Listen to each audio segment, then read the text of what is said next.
Self-awareness and self-regulation are very important for children, as they form the bedrock of their emotional intelligence.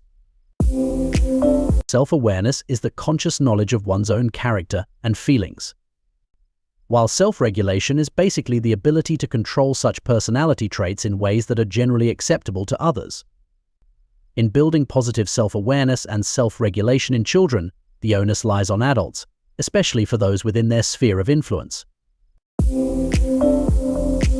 While parents have the natural responsibility, for educators it is in loco parentis.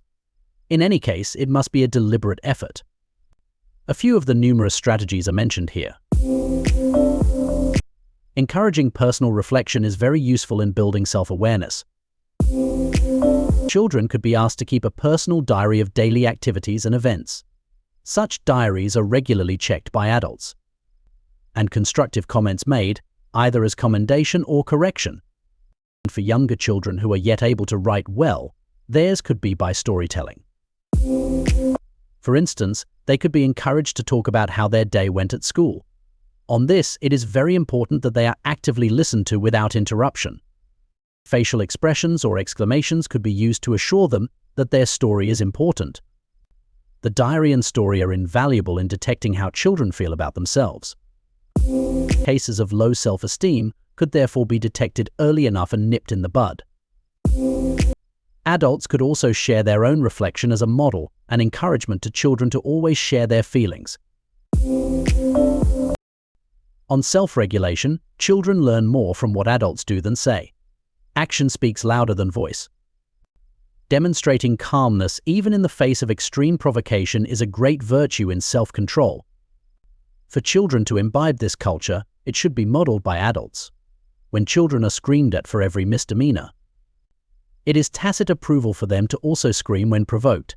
It even goes beyond that. A child that is constantly screamed at will fall into either of two extremes.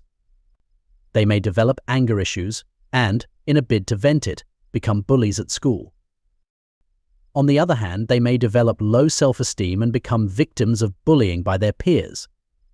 A child that is constantly screamed at may start to feel less of themselves, that they can never do anything right. Positive reinforcement is key. Giving children the opportunity of decision-making can also be helpful in building their self-awareness and regulation. It gives them a sense of belonging, hence improved self-esteem.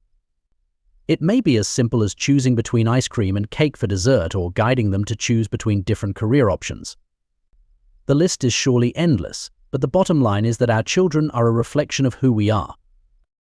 At TeachMeet Education, we work closely with educators on ways of building self-awareness and self-regulation in children. We are TeachMeet. We envision pedagogical global best practices in every classroom.